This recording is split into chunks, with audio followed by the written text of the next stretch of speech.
Hello दोस्तों, कैसे हैं आप सब। एक बार फिर से आप सबका स्वागत करता हूं आपके अपने चैनल टूरोपीडिया हिंदी पर। आज की इस वीडियो में हम आपको एक वर्ल्ड क्लास कैपिटल सिटी की सैर पर ले जाने वाले हैं, जहां आपको इस्लामिक और अरेबिक वास्तुकला के कई शानदार नमूने देखने को मिलेंगे। ये दुनिया के सबसे सुरक्षित शहरों में से एक माना जाता है। इस शहर में स्थित एयरपोर्ट वर्ल्ड क्लास का बेस्ट एयरपोर्ट है। साथ ही ये शहर अपने स्टेडियम्स के कारण भी प्रसिद्ध है। दुनिया का सबसे बड़ा अंडरग्राउंड स्टेडियम भी इसी शहर में मौजूद है और साथ ही इस शहर को दुनिया के सबसे अमीर शहरों में से एक माना जाता है। इस शहर को मिनी दुबई भी कहा जाता है। दोस्तों, आज हम बात कर रहे हैं मिडिल ईस्ट के एक बेहद ही खूबसूरत देश कतर की कैपिटल सिटी दोहा की। तो देर किस बात की, अपना सीट बेल्ट बांध लीजिए अच्छे से और निकलते हैं दोहा के एक शानदार सफर पर। वर्तमान समय में दोहा की जनसंख्या 6,50,000 के आसपास है। तो वहीं दोहा में करीब 65% लोग इस्लाम धर्म को मानने वाले हैं। तो वहीं 15% लोग हिंदू समुदाय के हैं। 14% लोग ईसाई धर्म को मानते हैं और करीब 3% लोग बौद्ध धर्म को मानने वाले यहाँ रहते हैं।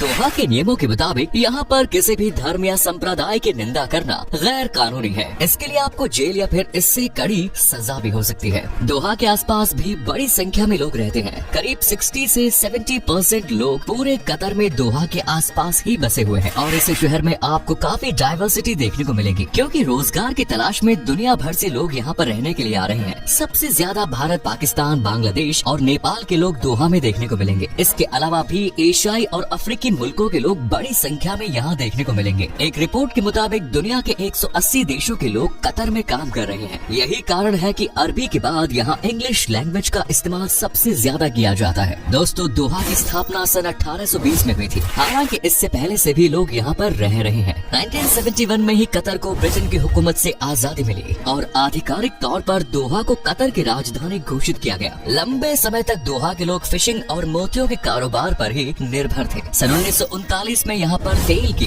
और सन 1971 में नेचुरल गैस की खोज यहाँ की गई। इसके बाद दोहा संग पूरे देश में तेजी से विकास कार्य हुए और बहुत कम समय में ही इस देश ने काफी तेजी से तरक्की की। आज दोहा को देखकर ये अंदाजा लगाना मुश्किल है कि आज से 6 से 7 दशक पहले यहाँ पर सिर्फ रेगिस्तान हुआ करता था। लोगों के पास रहने के लिए पक्के मकान में नहीं थे और पानी की भी इस देश में भारी किल्लत थी। हालांकि पानी की समस्या आज भी दोहा में देखने को मिलती है, लेकिन अब आधुनिक टेक्नोलॉजी की वजह से दोहा में समुद्र के पानी को डिसैलिनेशन प्रोसेस के जरिए फिल्टर कर इस्तेमाल किया जाता है। लेकिन इस तरह से पानी को फिल्टर करना थोड़ा महंगा भी पड़ता है और यही वजह है कि यहाँ पर आपको पेट्रोल 35 से 40 रुपए में मिल जाएगा, लेकिन 1 लीटर पानी के लिए आपको इससे कहीं ज्यादा कीमत देनी पड़ेगी। अब इस शहर की बात ही अलग है। दोहा को आज वर्ल्ड की बेस्ट सिटीज में से एक माना जाता है। साल 2011 में दोहा को फोर्ब्स ने 15 best new cities of business की सूची में शामिल किया। दोस्तों, अगर आप दुबई घूमना चाहते हैं लेकिन आपका बजट कम है तो आप दोहा सिटी की सैर कर सकते हैं। यहाँ पर आपको दुबई की तरह ही चारों ओर गगनचुंबी इमारतें और स्काई स्क्रैपर्स देखने को मिलेंगे। साथ ही दुबई की तरह ही खूबसूरत समुद्री तट और डेजर्ट सफारी का आनंद भी आप ले सकते हैं। आपको बता दें कि इस शहर के लोग दुनिया में सबसे अमीर लोगों में शुमार हैं। यहाँ के लोगों की सालाना पर कैपिटा इनकम $65,000 से भी ज्यादा है, जो अमेरिका, चीन और जापान जैसे देशों से कहीं ज्यादा है। इस शहर में बेरोजगारी दर 1% से भी कम है। इस शहर में वैसे तो खेती लायक जगह बहुत कम है और यहाँ पर खाने पीने का सभी जरूरी सामान अन्य देशों से इम्पोर्ट किया जाता है, लेकिन खजूर की खेती कुछ इलाकों में होती है। यहाँ पर लोगों को अपनी कमाई पर किसी भी प्रकार का इनकम टैक्स नहीं देना पड़ता है। इसके अलावा सरकार अपने नागरिकों को बिजली, गैस जैसी सुविधाएं भी मुफ्त में देती है। दोहा के लोगों की लाइफस्टाइल भी कमाल की होती है और हो भी क्यों ना, अब लोगों के पास इतना पैसा होगा तो वे उसे खर्च भी तो करेंगे। हर किसी के पास यहाँ अपना घर और महंगी गाड़ियाँ देखने को मिलती है। साथ ही एजुकेशन और मेडिकल फैसिलिटीज भी यहाँ पूरी तरह से फ्री है। अब आप ही बताइए, भला कौन ऐसे शहर में रहना नहीं चाहेगा जहाँ बिना टैक्स दिए आपको इतनी सारी सुविधाएं मिल रही हो। दोहा का लिटरेसी रेट 97% है, जो अन्य मिडिल ईस्ट की सिटीज से काफी बेहतर है। दोहा में कई एजुकेशनल इंस्टीट्यूट्स और कॉलेज भी मौजूद है।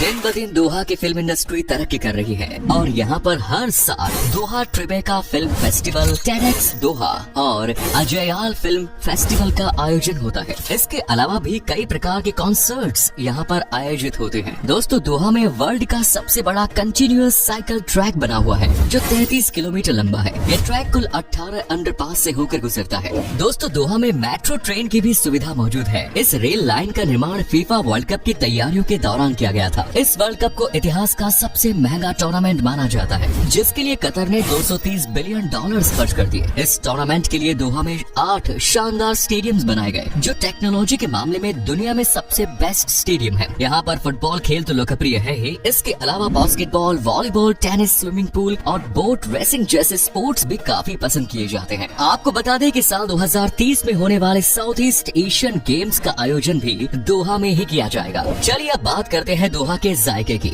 मजबूस दोहा सहित पूरे कतर की सबसे लोकप्रिय डिश है। इसके अलावा सलूना, वरक एन, मदरोबा, कौसा महशी और लुकैमेट जैसी डिशेस का आनंद भी आप ले सकते हैं। अगर आपको नॉनवेज पसंद है तो ये सभी डिशेस आपको जरूर पसंद आएगी। और कई जगह इंडियन रेस्टोरेंट्स आपको बने हुए मिल जाएंगे जहां आप नॉर्थ इंडियन से लेकर साउथ इंडियन तक हर तरह के पकवानों को एंजॉय कर सकते हैं। अगर आप दोहा घूमने जा रहे हैं तो कुछ बातों का विशेष ध्यान रखें। सबसे पहले तो आप रमजान के महीने में दोहा घूमने बिल्कुल मत जाइए, क्योंकि इस दौरान शहर में आप खुले में खाना नहीं खा सकते हैं और दिन के समय बहुत सारे रेस्टोरेंट्स और एंटरटेनमेंट के साधनों को बंद कर दिया जाता है, क्योंकि रमजान का महीना इस्लामिक धर्म का सबसे पवित्र महीना माना जाता है और कतर एक इस्लामिक देश है। दोहा में 2 तरह के लॉज फॉलो किए जाते हैं, एक सिविल लॉ और एक शरीयत लॉ।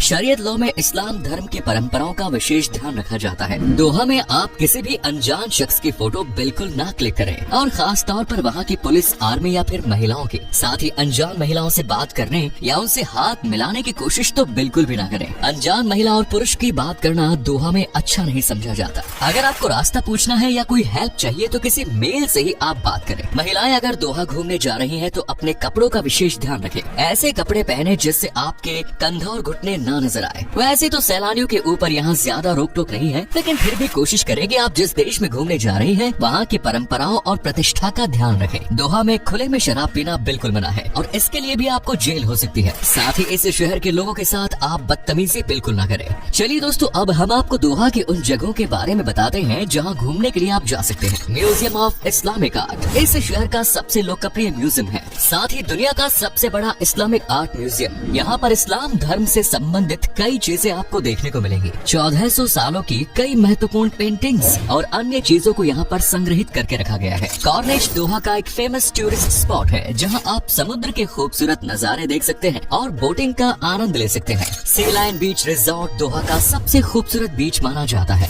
यहाँ पर कई प्रकार की एक्टिविटीज आप ट्राई कर सकते हैं। पूरे दोहा शहर की शानदार इमारतों का व्यू यहाँ से नजर आता है। आप अपने पार्टनर के साथ सनसेट और सनराइज के दृश्य भी यहाँ देख सकते हैं। द पर्ल दोहा एक आर्टिफिशियल आइलैंड है। ये कतर की पहली ऐसी जगह है जहाँ पर विदेशी लोग और गैर मुसलमान भी जमीन खरीद सकते हैं। आज ये आइलैंड एक प्रसिद्ध टूरिस्ट स्पॉट बन गया है। एस्पायर जोन भी दोहा में काफी लोकप्रिय है। इस जोन के अंतर्गत 3 चीजें आती हैं। पहला है विलागियो मॉल, जो दोहा के सबसे शानदार मॉल्स में से एक है। यहाँ आपको सभी इंटरनेशनल ब्रांड्स के आउटलेट मिलेंगे जहाँ आप अपनी पसंद के अनुसार शॉपिंग कर सकते हैं। गोंडोलानिया पार्क एक एडवेंचर पार्क है जहाँ कई प्रकार की राइड्स आप एंजॉय कर सकते हैं। एस्पायर जोन में तीसरी जगह है एस्पायर पार्क, जो दोहा का सबसे बड़ा पार्क है। इस पार्क में कई खूबसूरत फाउंटेन्स लगे हुए हैं। यहाँ आप पिकनिक मनाने जा सकते हैं। साथ ही टॉर्च टावर का दृश्य भी यहाँ से नजर आता है। दोहा के सबसे हॉट टूरिस्ट प्लेसेस में सौक वकीफ भी शामिल है। ये एक ट्रेडिशनल बाजार जैसा नजर आता है। अगर आपको शॉपिंग पसंद है तो एक बार इस मार्केट में आप जरूर विजिट करें। यहाँ पर आप handicraft products, jewellery, perfume, spices और अगरबत्तियाँ खरीद सकते हैं। दोहा और कतर के इतिहास के बारे में ज्यादा जानना चाहते हैं तो कतर नेशनल म्यूजियम में आप विजिट कर सकते हैं। दोहा की प्रसिद्ध डेजर्ट सफारी का आनंद लेना आप बिल्कुल न भूलें। और अंत में कतारा कल्चरल विलेज की सैर भी आप एक बार जरूर करें। यहाँ आपको पता चलेगा कि आज से 100 साल पहले कतर में लोग किस तरह रहा करते थे। ये कल्चरल विलेज अपने इवेंट्स और फेस्ट्स के कारण भी प्रसिद्ध है। दोहा घूमने जाने का सबसे अच्छा समय दिसंबर से मार्च के बीच माना जाता है, क्योंकि गर्मियों के दौरान यहाँ पर भयंकर गर्मी पड़ती है और ऐसे मौसम में आप इस शहर में घूमने का मजा नहीं ले पाएंगे। दोहा का हमाद इंटरनेशनल एयरपोर्ट यहाँ का प्रमुख हवाई अड्डा है और sky tracks world airport awards 2021 में इसे दुनिया का सबसे अच्छा एयरपोर्ट घोषित किया गया है। चलिए अब हम आपको बताते हैं कि क्या है यहाँ का वीजा प्रोसेस और दोहा घूमने के लिए आपको कितने पैसे खर्च करने पड़ेंगे। आपको बता दें कि दोहा में इंडियंस को वीजा ऑन अराइवल की सुविधा मिलती है। आप ऑनलाइन ई वीजा के लिए भी अप्लाई कर सकते हैं और अगर आप अकेले हैं तो आपको दोहा घूमने के लिए 6 से 7 दिन में लगभग 1,10,000 रूपए खर्च करने होंगे। दोस्तों, दोहा की करेंसी है कतरी रियाल। तो दोस्तों, ये था खूबसूरत शहर दोहा। कैसा लगा बताइए कमेंट्स में। और अगर आपने कभी विजिट किया है इस शहर के तो आपका एक्सपीरियंस कैसा रहा ये हमारे साथ शेयर जरूर करें। फिलहाल वीडियो में दीजिए इजाजत, हमारे चैनल को सब्सक्राइब करना ना भूलें। धन्यवाद।